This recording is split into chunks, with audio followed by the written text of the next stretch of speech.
Assalamualaikum warahmatullahi wabarakatuh. Sampurasun. Halo wargi Cianjur yang sudah bergabung di live Instagram RSUD Sayang.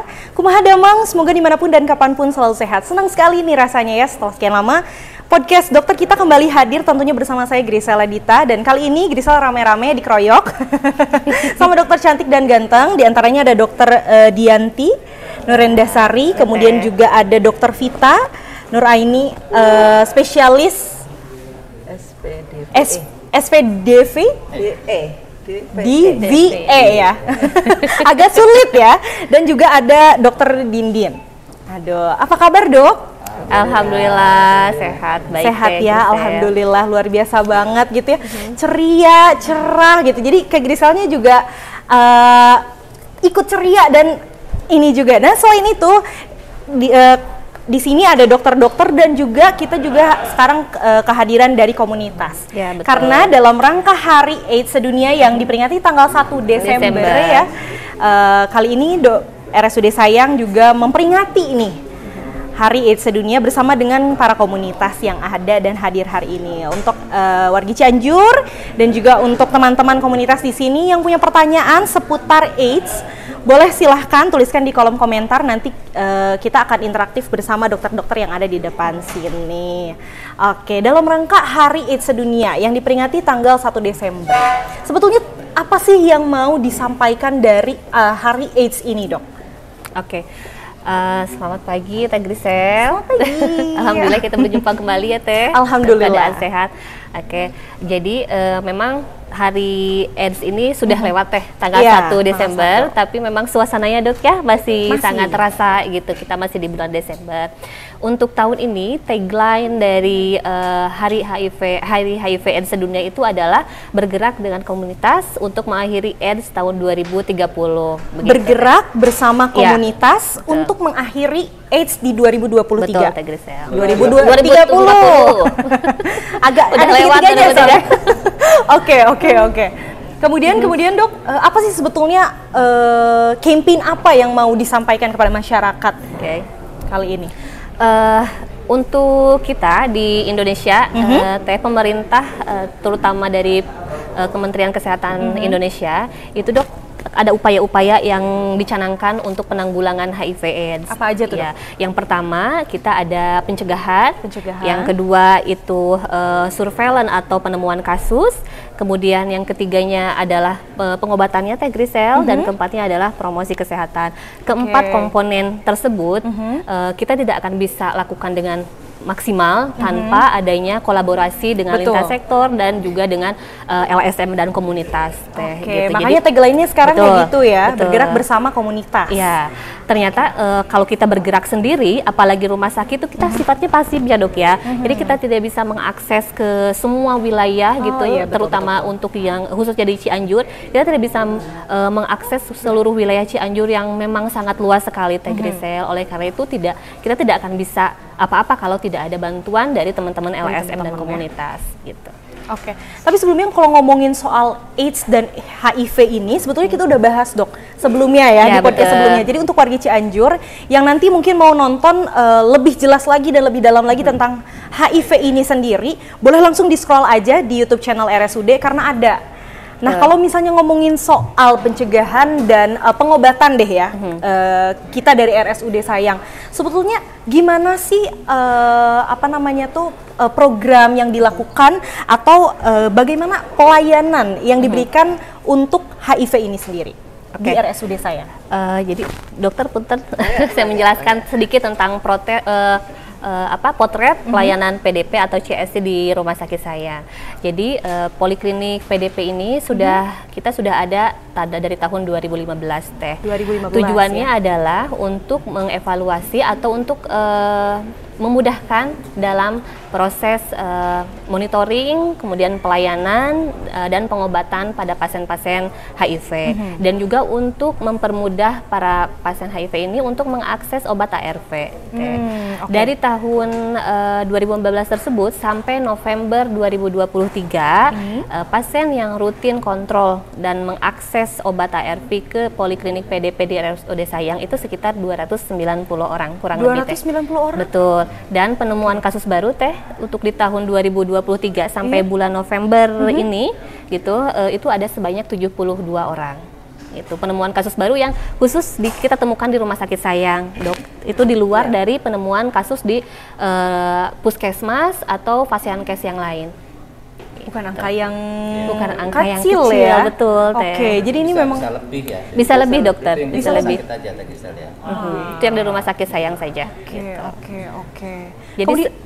Jadi memang sebetulnya kita untuk mengakhiri HIV di tahun 2030 itu memang perlu effort yang tinggi lagi effort gitu, yang luar biasa ya. Betul. Karena tadi berarti setiap tahunnya ada peningkatan ada terus peningkatan. Ya. Berarti ini PR bersama, betul-betul jadi PR bersama. Betul. Bagaimana kita memerangi AIDS ini sendiri gitu. Kemudian bagaimana sih Dok strategi dari dokter-dokter yang luar biasa ini untuk menangani hal ini? Yaitu untuk strategi di Rumah Sakit Sayang khususnya itu tidak jauh berbeda dengan strategi yang ditetapkan oleh pemerintah dari Kementerian Kesehatan Indonesia. Yang tadi disebutkan pertama adalah kita ada pencegahan. Untuk pencegahan sendiri itu kita berkolaborasi dengan fasilitas kesehatan seperti puskesmas dan klinik-klinik yang ada di wilayah Cianjur seperti program triple eliminasi ya, Dok. Triple eliminasi itu upaya pencegahan penularan dari ibu ke anak begitu. Di triple eliminasi itu nanti yang akan kita cek adalah HIV, sifilis dan hepatitis B gitu ya Teh Grisel. Kemudian ada juga Dok yang sekarang lagi mau happening di Indonesia. Kita akan melaksanakan pelayanan PrEP Teh. Pelayanan PrEP itu jadi pelayanan pencegahan atau profilaksis ya, obat pencegahan sebelum terpajan HIV. Artinya untuk populasi kunci atau orang yang beresiko tinggi itu nanti akan diberikan obat Teh. Supaya mereka tidak terpapar atau tidak terinfeksi HIV, tidak tertular HIV. Itu nanti mungkin di Cianjur ini khususnya akan kami laksanakan di tahun 2024. Iya. Tahun depan. Kemudian selanjutnya, upaya selanjutnya adalah surveillance atau penemuan kasus. Penemuan kasus itu kita kolaborasi juga dengan LSM dan komunitas. Ya, jadi di komunitas itu ada ada 2 komponennya ya, ada 2 peran. Yang pertama itu sebagai pendamping, yang kedua adalah sebagai penjangkau ya. Jadi untuk di sini pada surveillance atau penemuan kasus baru kita berkolaborasi dengan penjangkau, di mana penjangkau ini mereka bertugas untuk mencari kasus kasus HIV baru gitu. Tentunya dari populasi kunci populasi kunci ini seperti WPS atau wanita pekerja seksual, kemudian transgender atau waria, kemudian dari LSL, faktor risiko ya, pasangan yang beresiko gitu. Nah, dari situ. Setelah itu juga kita selain penemuan kasus, kita juga melakukan pengobatan. Tentu saja pengobatan yang selama ini sudah kita laksanakan di Poli PDP dengan menggunakan pengobatan yang sesuai dengan standar ARV gitu. Dan alhamdulillah sudah berjalan dari tahun 2015. Dari tahun 2015 ternyata sebetulnya ya? Dari sebelum tahun 2015 juga memang sudah pengobatan ya, tapi memang masih di Poli Dalam ya Dok, tidak dikhususkan di Poli PDP ya. Dan sekarang itu sudah khusus ya, jadi sudah khusus. RSUD Sayang itu memiliki poliklinik khusus yang menangani tentang ini. Luar biasa loh, jadi kan nggak bercampur dengan kasus-kasus lain, bisa concern sendiri gitu ya kan. Jadi kita fokus menangani ini gitu sebagai langkah yang luar biasa. Ini luar biasa. Itu ya ditambahkan sedikit. Jadi tadi 4 hal tadi, ada promotif sebelum ini, kemudian penemuan kasus, kemudian terapi, dan pencegahan. Udah ya tadi. Nah, dalam terapi juga itu yang perlu kita perhatikan, kenapa tahun ini kita fokuskan untuk penguatan terhadap dukungan komunitas sebaya, itu karena salah satunya setelah terapi itu kan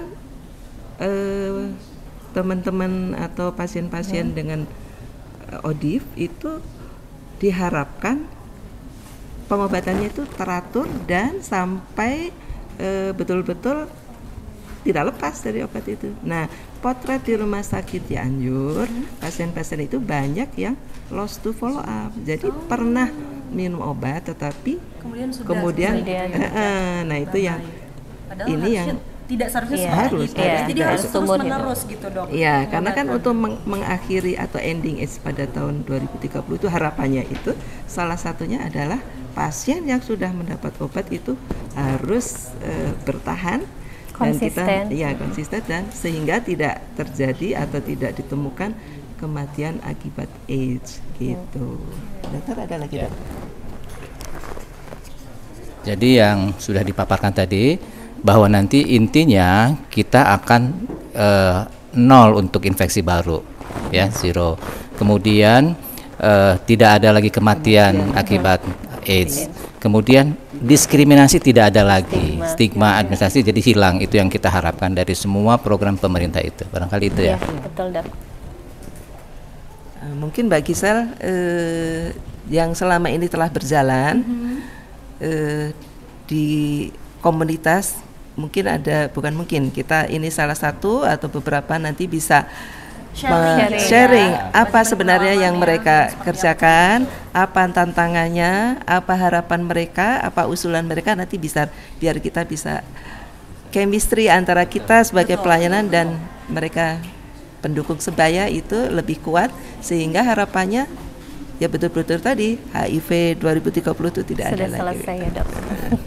Kita ini aja kasih kesempatan untuk teman-teman dari LSM komunitas dan komunitas. Boleh.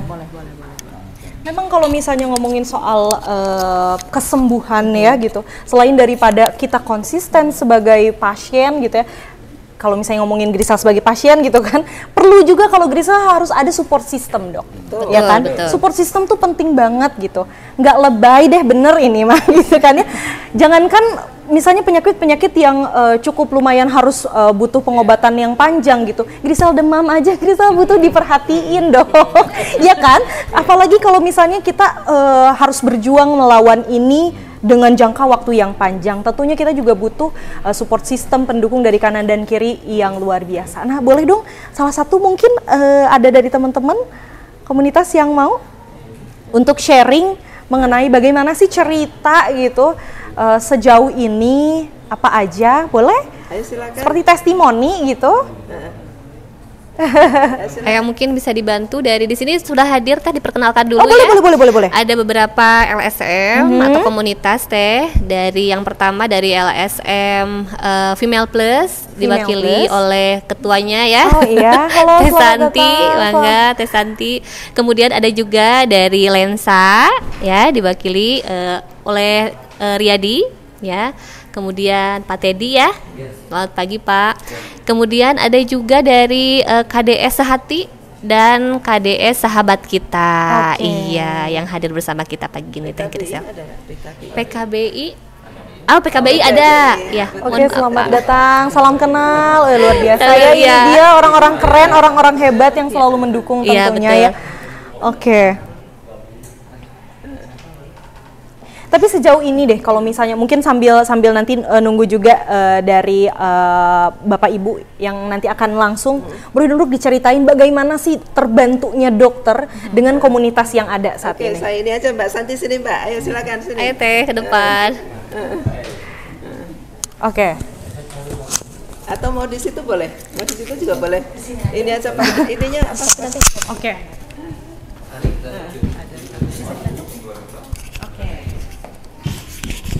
Boleh diceritain dong, Ibu gimana sih cerita dari Ibu sendiri sebagai komunitas yang juga berada bersama Assalamualaikum warahmatullahi wabarakatuh.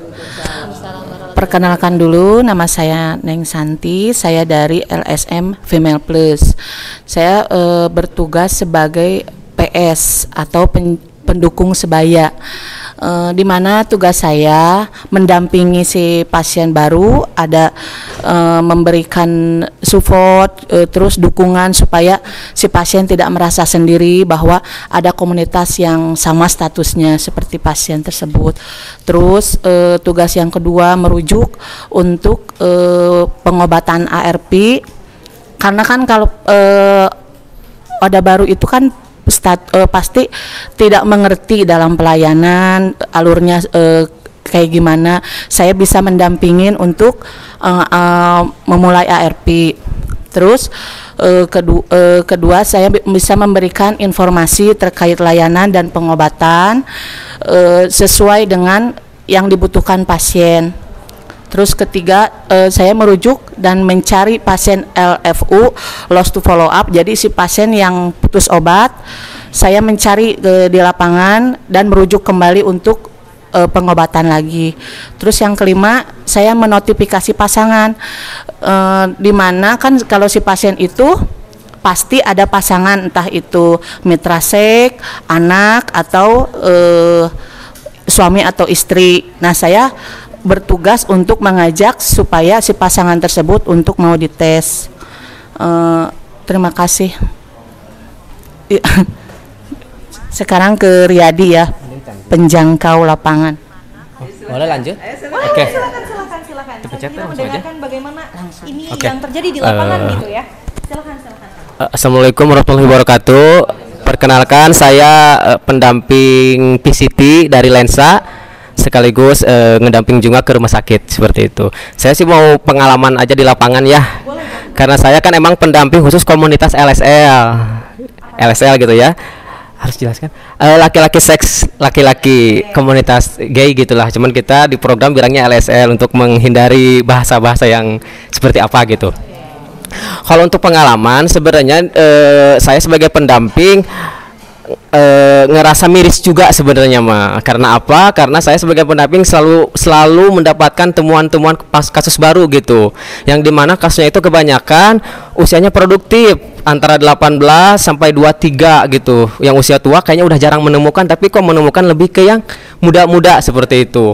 Dan itu selalu ada gitu di setiap semesternya per 6 bulan, selalu puluhan yang saya dapatkan di komunitas LSL gitu. Setiap per 6 bulan ada sampai 30, ada 20, bahkan semester ini pun sekitar 17 orang yang LSL yang ditemukan positif gitu. Ya, yang kedua yang saya mirisnya itu kebanyakan komunitas itu angka kesadaran untuk melakukan terapinya yang rendah gitu. Saya sering mengedukasi ke mereka, ke kelompok dampingan untuk hayu secepatnya kita terapi, jangan nunggu ngedrop dulu gitu, jangan dulu bergejala dulu. Tapi komunitas itu kayaknya ya nggak ada ke sana. Jadi kadang saya tuh pribadi ada di posisi saya bisa nggak sih seperti itu, karena komunitasnya pada nggak mau gitu. Beberapa kasus saya temukan di puskesmas PCT-nya, dia mau ARP setelah dia ditemukan di rumah sakit ini udah dalam keadaan ngedrop di ruangan gitu. Bahkan singkat cerita kemarin satu meninggal karena udah nggak tertolong seperti itu. Jadi lebih ke miris aja sih kalau di komunitas gitu ya. Sebagai pendamping saya sih nggak bilang LSL banyak gitu ya penemuan kasusnya, nggak tahu untuk hal itu, karena kan saya emang khusus ngedampingi komunitas LSL nih. Tapi di LSL-nya itu banyak temuan kasus HIV-nya gitu. Apakah saya kurang mengedukasi atau gimana? Padahal kita pun dari lembaga, dari Lensa menggembor-gemborkan, mengedukasi, pemberian materi, kondom dan lain sebagainya selalu dikasihkan. Tapi masalah digunakan nggak tahu ya, karena kan nggak memantau gitu ya kalau penggunaannya itu, cuma kita memberikan gitu. Kadang dari Dinkes juga dikasih ada untuk kondomnya, dari lembaga juga ada, tapi tetap aja temuannya ya luar biasa gitu.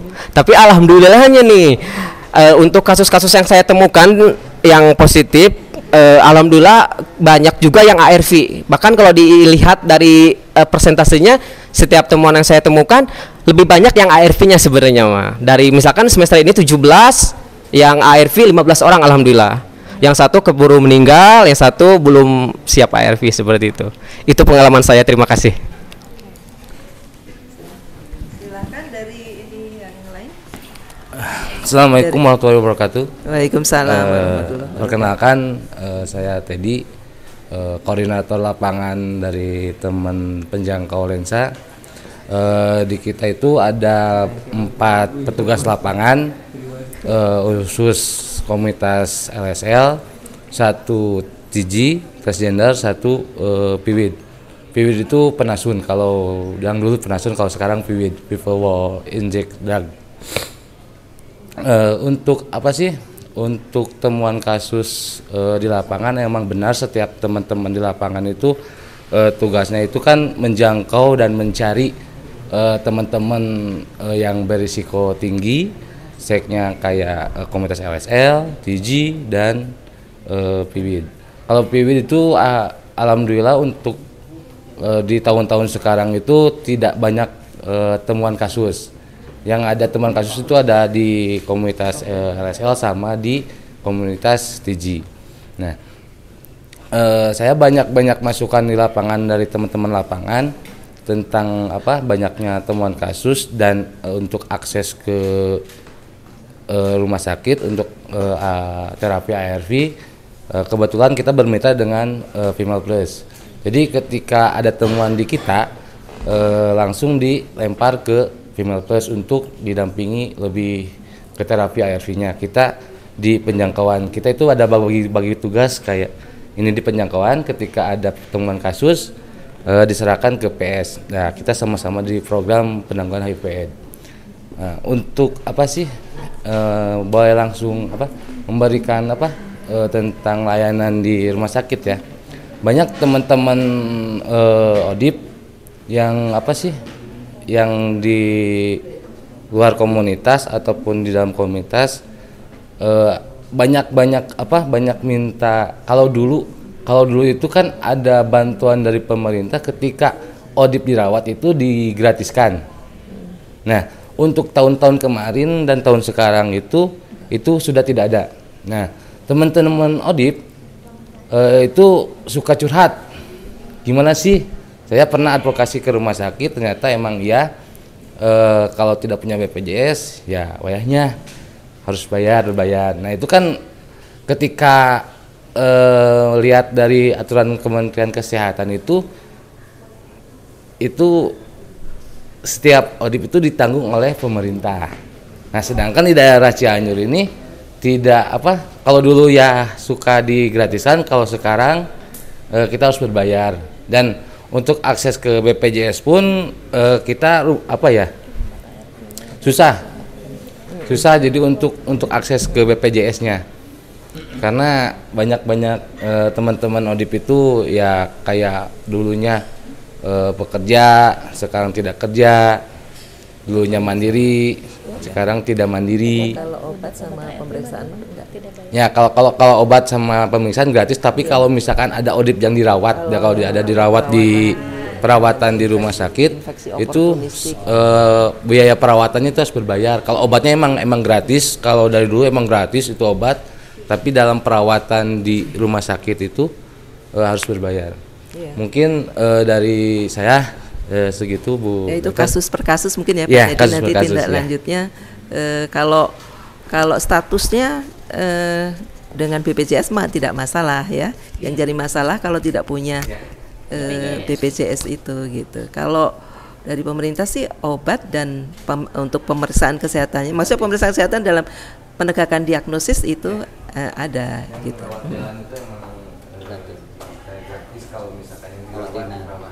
Yang dirawat inap dengan penyakit infeksi oportunistik ya. Ya, sama seperti misalkan penemuan kasus baru, hambatannya itu ya kalau mau akses ARV itu si pasien ini tidak punya BPJS dan tidak punya biaya.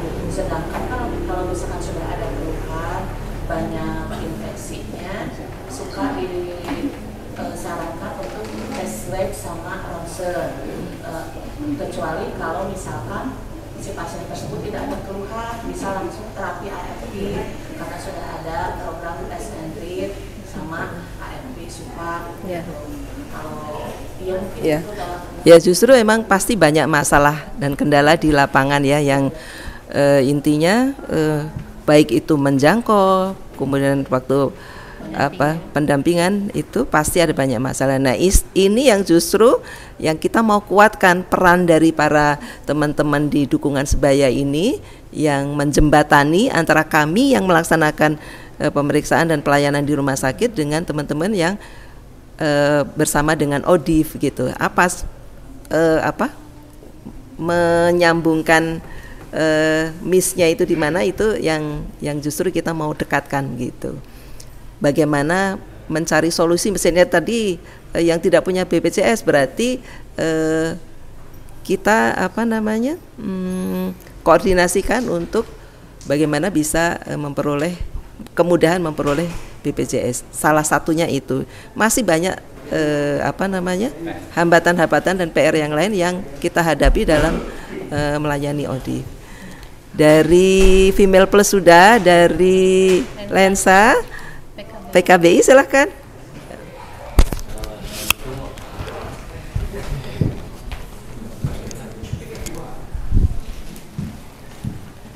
Assalamualaikum warahmatullahi wabarakatuh. Saya perwakilan dari PKBI, dari Lensa juga, termasuk saya penjangkau ya Bu, penjangkau dari Penasun, pengguna jarum suntik. Nah di sini kalau kolaborasi Lensa sama PKBI itu menyatu ya Bu. Kalau di PKBI-nya sendiri kemarin kegiatan kita waktu pas gempa kita turun untuk kekerasannya Bu dari PKBI, termasuk para ODIP itu kita jejaring sosialisasi. Terus penanganan obat ARP pun kita PKBI mendampingi pas waktu gempa Bu. Jadi ke PKBI sendiri sih sebetulnya sama sama ODIP itu tidak ada masalah ya Bu ya. Jadi untuk pengobatan segalanya dibantu sama PKBI Bu untuk itunya Bu. Kalau untuk saya sendiri di Lensa sebagai pendamping Penasun ya Bu ya. Kemarin kan waktu itu ada di rumah sakit ada pengobatan untuk metadon ya Bu ya. Apakah di sini di rumah sakit Cianjur ini udah ada lagi nggak Bu untuk metadon? Untuk Penasun belum ya, belum kita. Dulu memang sudah dipersiapkan untuk itu tapi belum berjalan, dan kalau nggak salah di ini ke Sukabumi ya. Iya. Di Sukabumi. Kalau dulu Puskesmas ada sih ya. Puskesmas kalau tidak salah ya.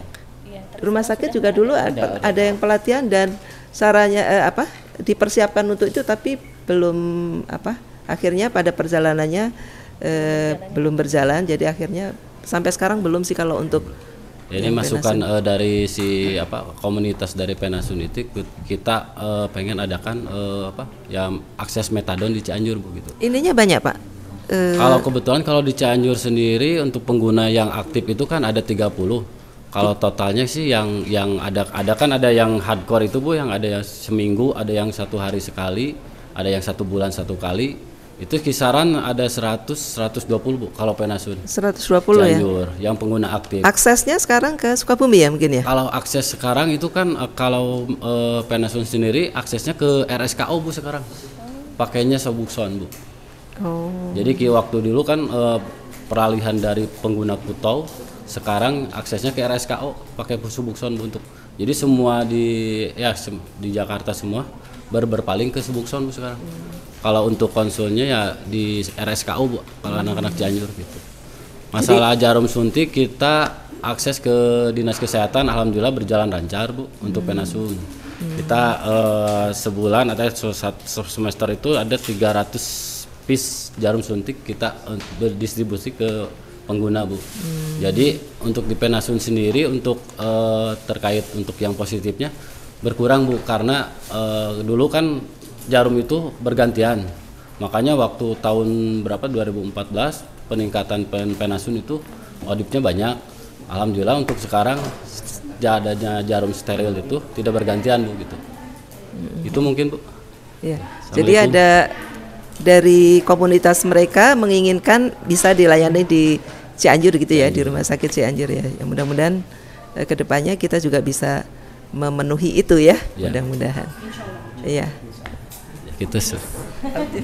Oke, dokter, ini sudah ada beberapa pertanyaan yang masuk, jadi akan coba sambil kita bacain satu persatu pertanyaannya. Yang pertama ada dari Bapak Riyandi 6, untuk tes CD4 apakah masih diperlukan? Soalnya kelompok dampingan ada yang menanyakan soal tes itu. Pemeriksaan CD4 memang sebenarnya tetap diperlukan ya untuk evaluasi penyakit dan statusnya dan ini penyakit yang infeksi oportunistik yang mungkin muncul dalam perjalanan penyakitnya. kita sudah lakukan beberapa waktu yang lalu, tapi pada akhirnya karena kekurangan ini beberapa kendala, akhirnya saat ini masih belum bisa dilakukan kembali. Gitu. Tapi kalau pemeriksaan viral load kita lakukan dengan dikirim ke Bandung, gitu, pemeriksaan viral load. Kalau CD4-nya saat ini karena ada kendala berbagai hal belum bisa dilakukan kembali. Belum bisa dilaksanakan kembali. Boleh. Mungkin tambahan sedikit karena sekarang ada kebijakan dari pemerintah untuk pengobatan HIV atau akses ARV itu dengan tes and treat itu, Dok. Jadi setelah tes misalkan reaktif itu bisa kita langsung berikan pengobatan ARV tanpa kita melihat dulu jumlah CD4 dari pasien tersebut gitu, Teh Grisel. Oke. Ya betul sekali. Jadi kalau ketemu positif, saat ini kebijakannya adalah tes and treat langsung diobati. Tetapi CD4 tetap perlu sebenarnya sebagai kami yang memberikan terapi kepada pasien. Berarti itu kan bisa sambil berjalan mungkin ya, Dok ya. Untuk kepentingan personal pasien sebenarnya perlu. Gitu ya, Dok ya. Jadi yang tadi disebutkan bahwa kalau positif langsung diobati. Masalah CD4 memang ada keperluan lain untuk kita sendiri ya, untuk evaluasi terapi dan sebagainya seperti itu. Supaya tidak lupa tadi saya ucapkan terima kasih Bapak-bapak, Ibu-ibu, teman-teman dari komunitas.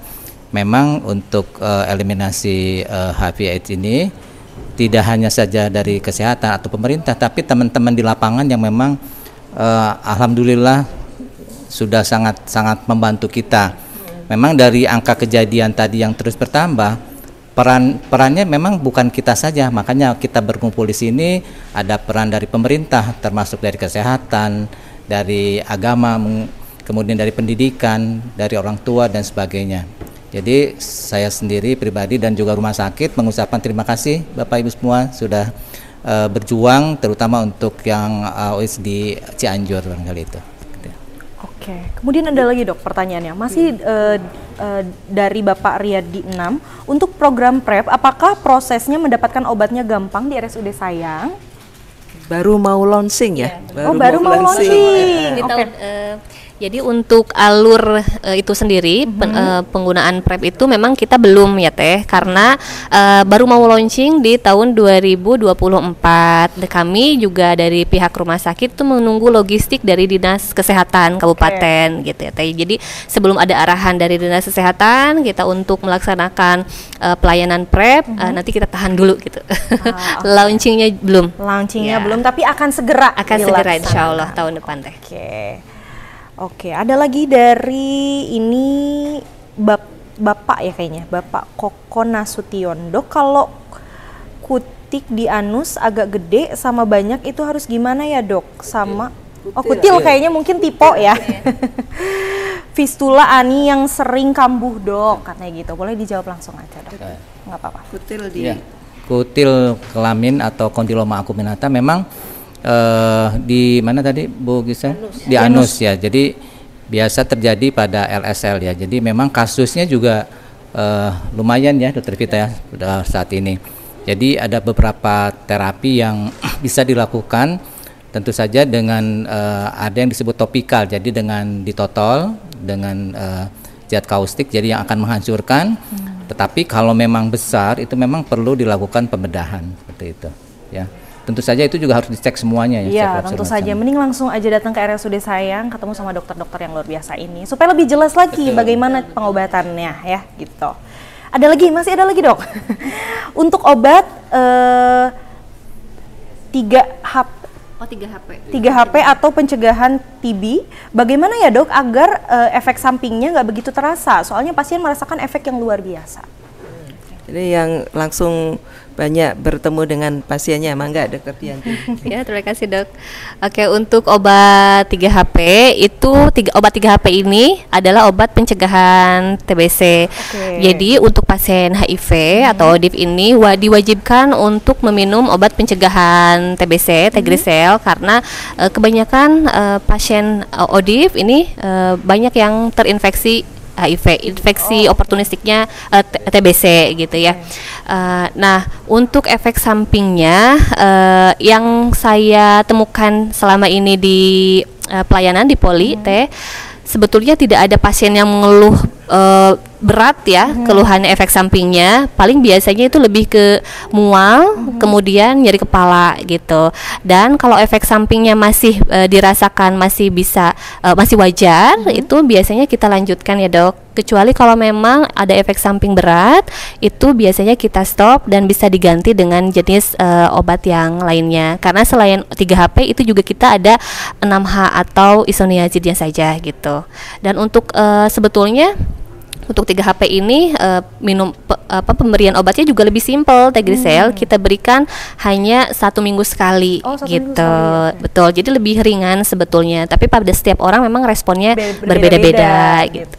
Oke. Ya. Mungkin kalau misalnya lebih jelas lagi biar harus konsultasi langsung bersama dokter ya, dan jujur ya, intinya dikomunikasikan. Apa yang dirasakan itu dikomunikasikan. Jangan mengambil sikap sendiri, maksudnya keputusan sendiri. Wah, terasa ini terus ya sudah berhenti aja. Nggak boleh begitu. Karena pasti ada solusi. Betul. Di balik apapun itu pasti ada solusi, warga Cianjur. Oke, ini ada dari Teteh_Sarlita. Keren, Ibu komunitas mencari pasien yang lost obat. Sehat selalu untuk teman-teman komunitas. Amin. Ada juga dari Ibu Mai_Syaroh74. Masya Allah, semoga para pendamping selalu diberikan kesehatan dan Allah Subhanahu Wa Taala yang akan membalas kebaikan Bapak Ibu. Keren banget, luar biasa. Alhamdulillah. Nggak kerasa loh ya kita ngobrol-ngobrol. Masih banyak banget pertanyaan, tapi mungkin kita akan jawab nanti di balik layar. Boleh juga untuk warga Cianjur yang punya pertanyaan, Bapak Ibu komunitas yang punya pertanyaan, silahkan bisa hubungi ke admin di sini, admin RSUD Sayang juga nanti. Mungkin ada yang masih mau menyampaikan, Mbak, mungkin. Ada lagi nggak yang mau menyampaikan? Dari selain dari Female, Lensa, PKBI, ada lagi nggak kira-kira? Harapan untuk rumah saya mumpung nih belum ditutup. Ayo, yang sebelum closing atau apa yang semangatnya, apa yang mau disampaikan? Harapan, usul, saran, kritik, mungkin boleh kritik.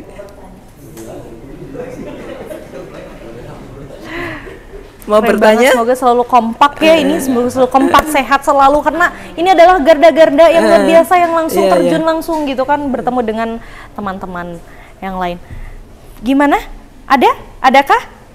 Mungkin masih malu-malu, Dok. Nah, insya Allah memang perlu waktu yang lebih. Perlu waktu. Mungkin nanti kita akan ketemu lagi.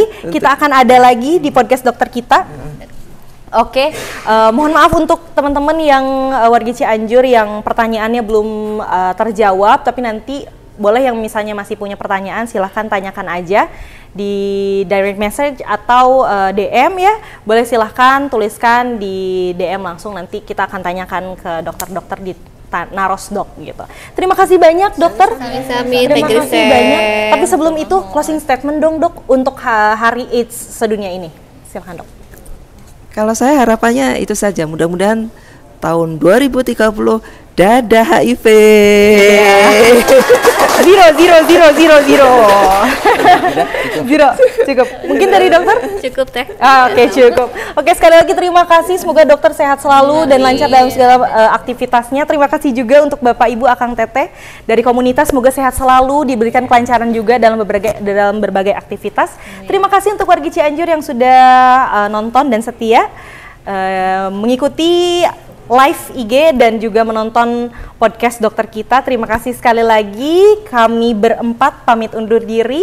Jangan lupa follow Instagram, Facebook, TikTok RSUD Sayang.Somea, dan jangan lupa like, comment, subscribe dan share sebanyak-banyaknya karena video ini akan sangat bermanfaat. Saya Grisela Dita bersama dengan dokter Dianti, dokter dan Oke, kami berempat pamit undur diri. Wassalamualaikum warahmatullahi wabarakatuh. Waalaikumsalam. Sama-sama ya. Dadah.